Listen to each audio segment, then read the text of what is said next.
रविंद्र रैना जी, आपका बहुत बहुत स्वागत है। शुक्रिया। किस तरह देखते हैं आप? हमारे मुल्क के प्राइम मिनिस्टर जनाब नरेंद्र मोदी साहब ने जम्मू कश्मीर के लिए हिंदुस्तान का खजाना दिल खोलकर खोला है। बड़े बड़े टनल्स का निर्माण हुआ है। वहीं हम देख रहे हैं कि जो जेड मोड टनल सोनमर्ग में है उसका इनॉग्रेशन हुआ है और स्वयं मुल्क के प्राइम मिनिस्टर मोदी साहब वादी कश्मीर में पहुंचे और भी बड़े बड़े प्रोजेक्टों के बारे में प्राइम मिनिस्टर साहब ने जिक्र किया।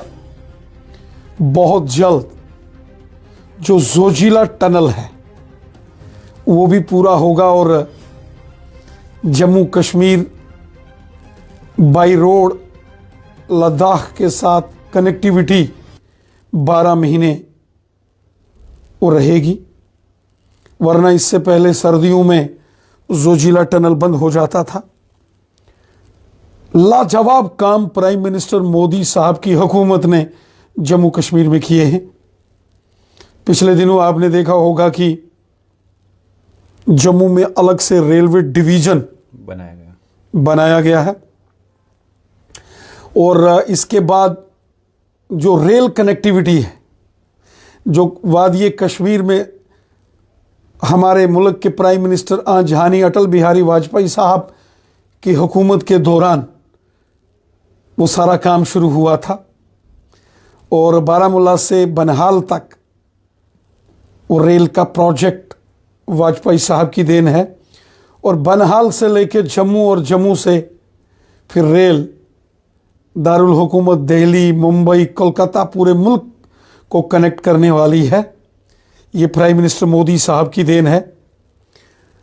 इसलिए बहुत अच्छा लगा जब प्राइम मिनिस्टर मोदी साहब ने सोनमर्ग जेड मोड टनल का इनॉग्रेशन करते हुए जब जम्मू कश्मीर की खुशहाली, जम्मू कश्मीर के अवाम की बेहतरी के लिए जो कोशिशें मोदी साहब ने पहले की और जो उन्होंने ऐलान किए, जो उन्होंने फिर कहा कि अमन, शांति, खुशहाली, भाईचारा लेकिन और डेवलपमेंट, ये मरकज की मोदी हुकूमत की प्रायोरिटीज हैं और जिसको मोदी साहब ने एक बार फिर से सोनमर्ग के इस बड़े प्रोग्राम में इसका जिक्र किया। अब मुझे बताइए, हुकूमत बनने के बाद पहली बार प्राइम मिनिस्टर और चीफ मिनिस्टर उमर अब्दुल्ला एक साथ दिखे, उनकी केमिस्ट्री भी बड़ी ज़बरदस्त दिखी। किस तरह देखते हैं? इससे पहले वो एलजी के साथ स्टेज शेयर करते थे, पहली बार जम्मू कश्मीर के चीफ मिनिस्टर के साथ स्टेज शेयर करनी पड़ी। देखिए, ज़बरदस्त मतलब वो केमिस्ट्री दिख रही थी। किस तरह देख रहे हैं? देखिए, प्राइम मिनिस्टर मोदी साहब जो कि लगातार तीसरी मरतबा मुल्क के प्राइम मिनिस्टर बने हैं, वो दिल से लोगों की खिदमत का जज्बा रखते हैं। यहाँ तक जम्मू कश्मीर की नई हुकूमत बनने के बाद मोदी साहब पहली मरतबा यहाँ आए और जम्मू कश्मीर के ऑनरेबल चीफ मिनिस्टर साहब ने उनका वालहाना इस्तकबाल किया।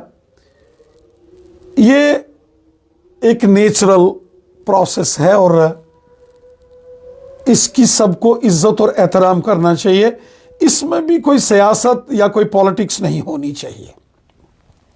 मोदी साहब मुल्क के प्राइम मिनिस्टर हैं, चुने हुए इलेक्टेड प्राइम मिनिस्टर हैं, लगातार तीसरी बार प्राइम मिनिस्टर बने हैं और एक मुल्क का प्राइम मिनिस्टर एक स्टेट में आता है तो यकीनन उस स्टेट के चीफ मिनिस्टर साहब जो हैं उनका ये फ़र्ज़ बनता है कि उनका वेलकम करें और जम्मू कश्मीर के चीफ मिनिस्टर साहब ने प्राइम मिनिस्टर साहब का शानदार जो वेलकम किया है, वालहाना इस्तकबाल किया है और इससे पहले भी बनता है और अलग अलग स्टेट्स में जाते हैं। लेकिन अगर प्राइम मिनिस्टर मोदी साहब बंगाल में जाते हैं तो ममता बनर्जी साहिबा हैं, वो उनसे मिलने के लिए आती हैं। इसमें कोई दो राय नहीं होना चाहिए।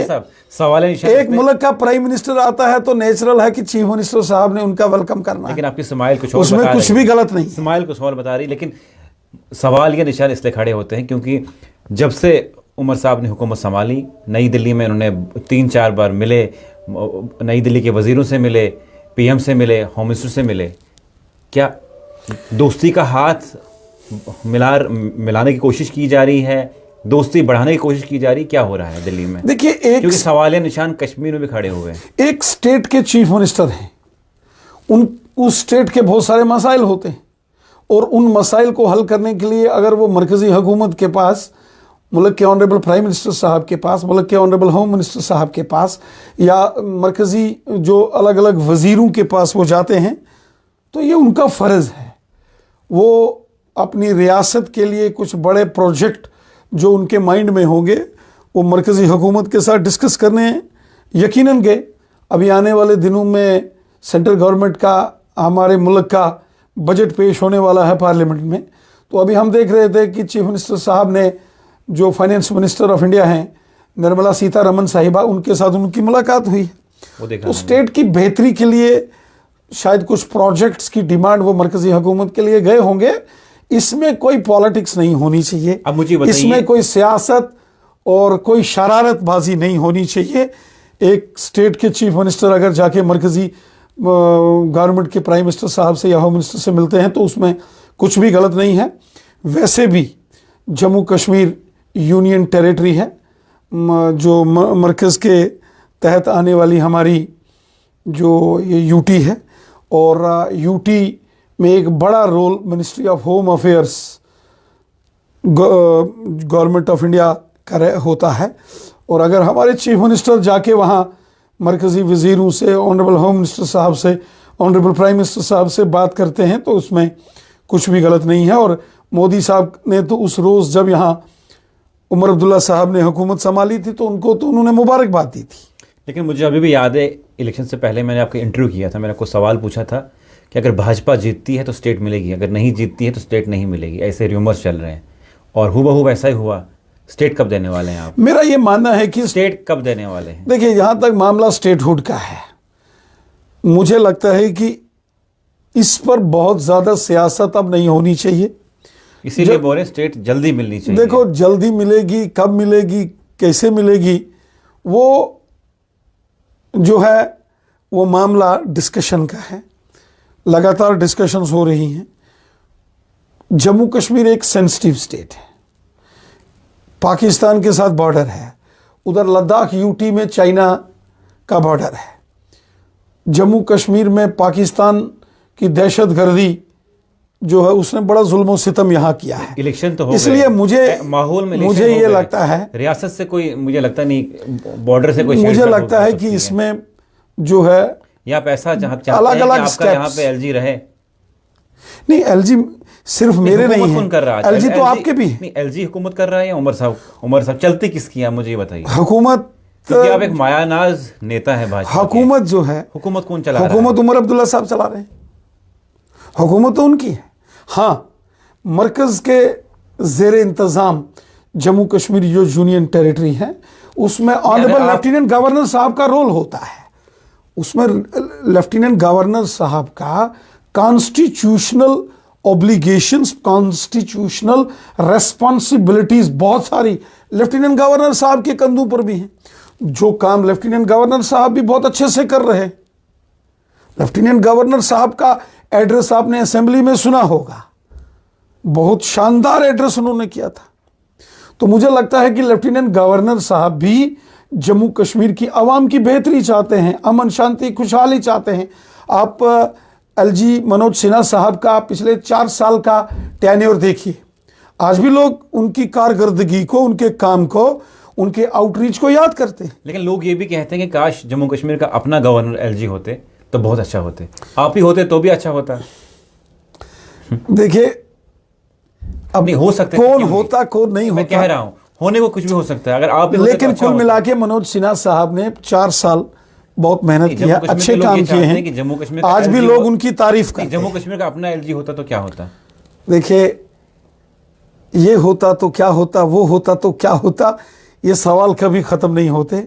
मैं इतना ही कहूँगा, लेफ्टिनेंट गवर्नर जनाब मनोज सिन्हा साहब बहुत अच्छे शख्स हैं, जिंदा दिल शख्स हैं और लोगों की खिदमत करने का जज्बा रखने वाले शख्स हैं। उन्होंने हमेशा लोगों की परेशानियों को दूर किया। जम्मू कश्मीर के लोगों ने हमसे बात की, उन्होंने कहा कि रविंद्रनाथ साहब की पहुंच नई दिल्ली तक है। होम मिनिस्टर अमित शाह साहब, प्राइम मिनिस्टर उनसे बातचीत करते हैं।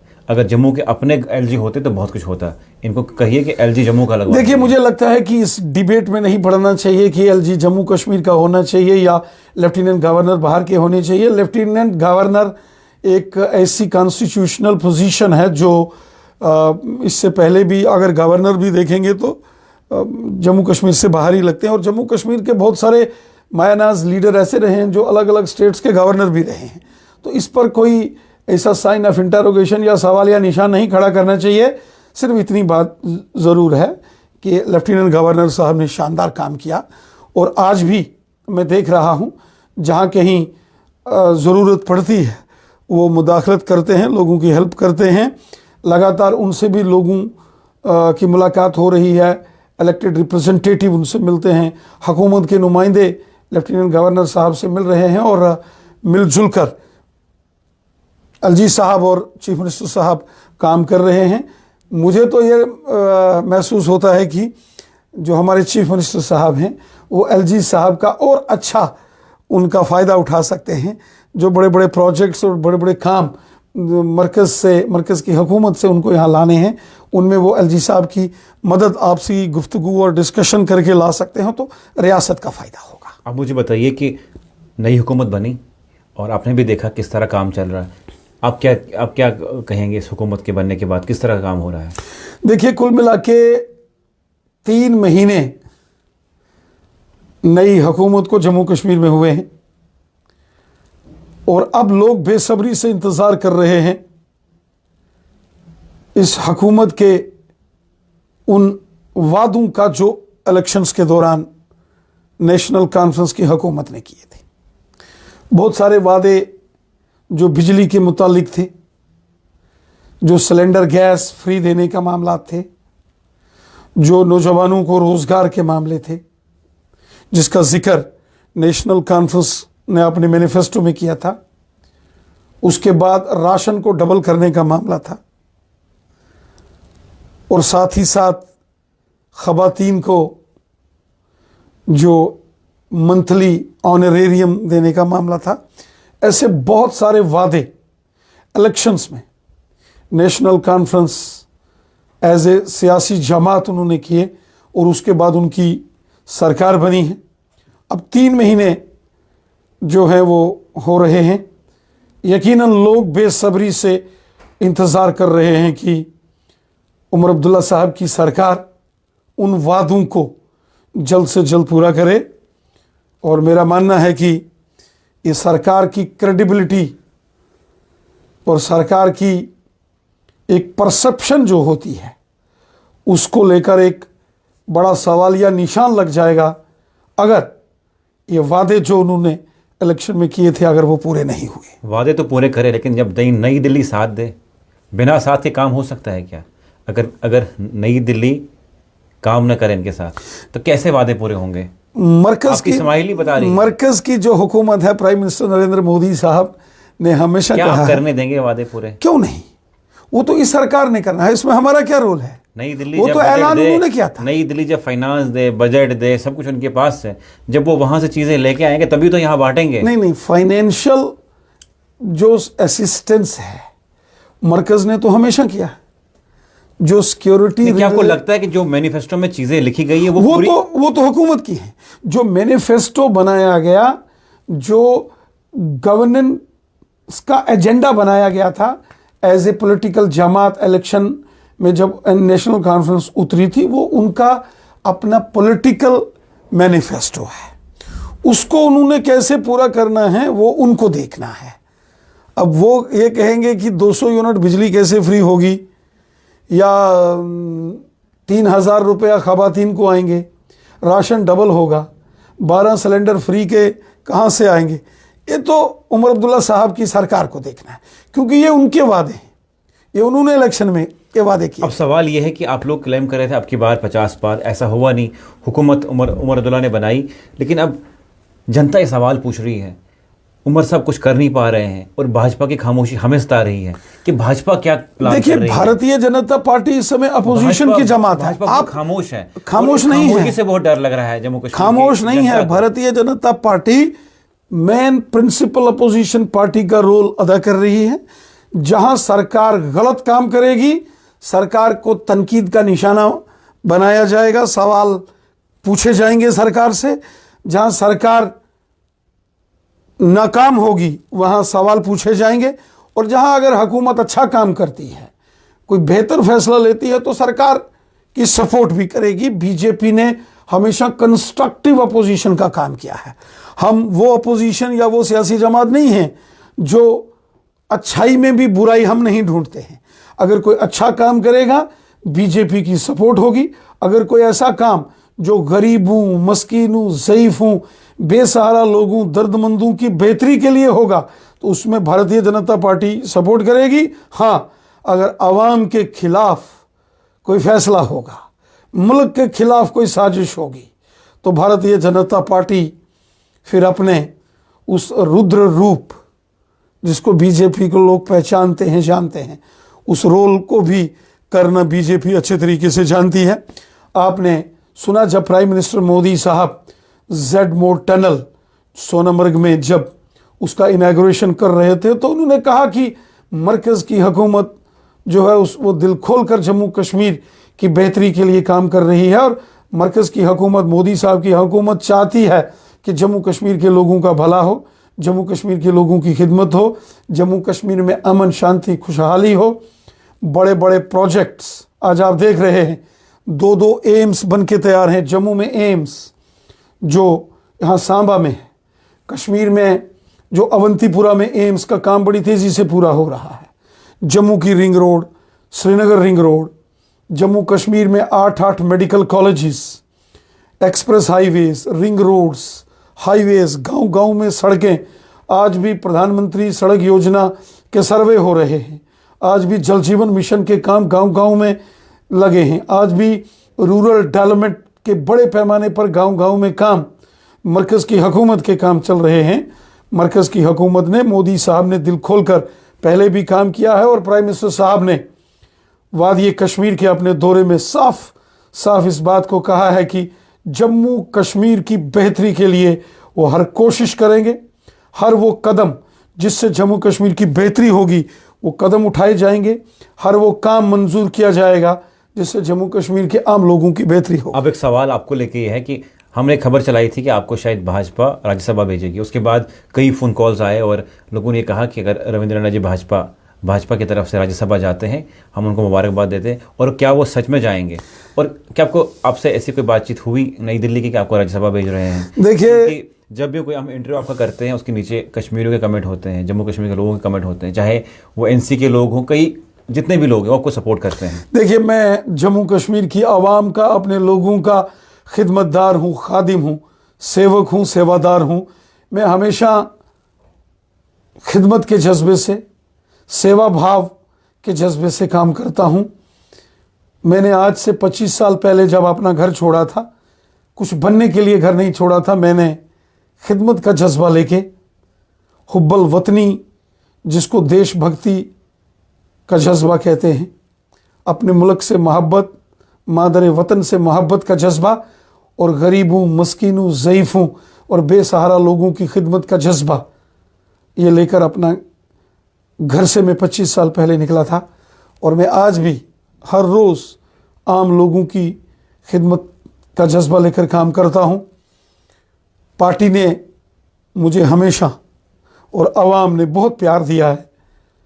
मेरी ज़िंदगी आम लोगों के लिए है, मेरी ज़िंदगी गरीबों के लिए है, मस्कीनों के लिए है, हर एक शख्स के लिए है।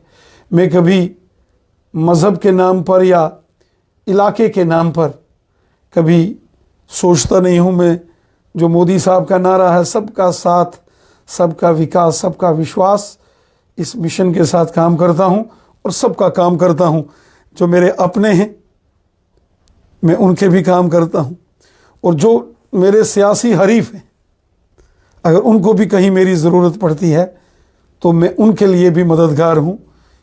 इस जज्बे से मैं काम करता हूँ और क्या बनना क्या नहीं बनना ये मैंने कभी सोचा नहीं है। कुछ चीज़ें ऊपर वाले के हाथ में होती हैं, कुछ चीज़ें ऊपर वाले की मर्ज़ी से होती हैं। ऊपर वाले ने जिसके मुकद्दर में, जिसके माथे में जो लिखा है वही होगा। इसलिए ऊपर वाले की रज़ा में खुश रहना चाहिए। इंसान के हाथ में है मेहनत करना, और मेहनत करना चाहिए। मैं पूरी ईमानदारी से, अच्छाई से, सच्चाई से सबकी खिदमत का जज्बा रखता हूँ, और इसके लिए मैं ऊपर वाले का शुक्रगुजार हूँ कि ऊपर वाले ने हमेशा अपनी जो ब्लेसिंग्स जो है वो हमें दी हैं, और मैं जम्मू कश्मीर की आवाम का शुक्रगुजार हूँ। कुछ लोगों ने हमारे लिए बहुत दुआएं की। कुछ लोग ये भी आपको कमेंट में लिखते हैं कि वाजपेयी की सोच आपसे झलकती है। हमारे मुल्क के जो प्राइम मिनिस्टर थे आन जहानी अटल बिहारी वाजपेयी साहब बहुत मायानाज शख्सियत के मालिक थे। मैं सियासत में जब आया था तो मैं वाजपेयी साहब की स्पीचेस टेलीविज़न में सुनता था। उनकी जम्मू में जब रैलियां होती थी मैं वहाँ आता था। मैं वाजपेयी साहब का बहुत बड़ा मुरीद हूँ, और मैंने उनको पढ़ा है, सुना है, देखा है मैंने वाजपेयी साहब को। बहुत जिंदा दिल शख्स थे, और लोग आज भी उनको याद करते हैं। हम तो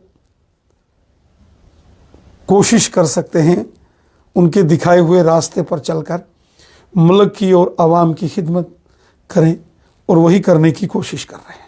चलिए, बहुत बहुत शुक्रिया। मेरे साथ थे भाजपा के रविंद्र रैना जी, जिन्होंने आज क्या कुछ दिन भर हुआ उस पर बातचीत की, उमर अब्दुल्ला की सरकार पे क्या कुछ उन्होंने कहा, किस हद तक आप सहमत हैं, आप कमेंट सेक्शन में लिखिएगा। लेकिन रविंद्र रैना जी जिस तरह भाजपा के प्रेसिडेंट थे, किस तरह भाजपा को पूरे जम्मू कश्मीर में के कार्यकर्ता बनाए, और आज भी लोग लिखते हैं कि ये वाजपेयी के सोच के लीडर हैं। आपको किस सोच के लीडर लगते हैं रविंद्र रैना जी? कमेंट सेक्शन में ज़रूर लिखिएगा।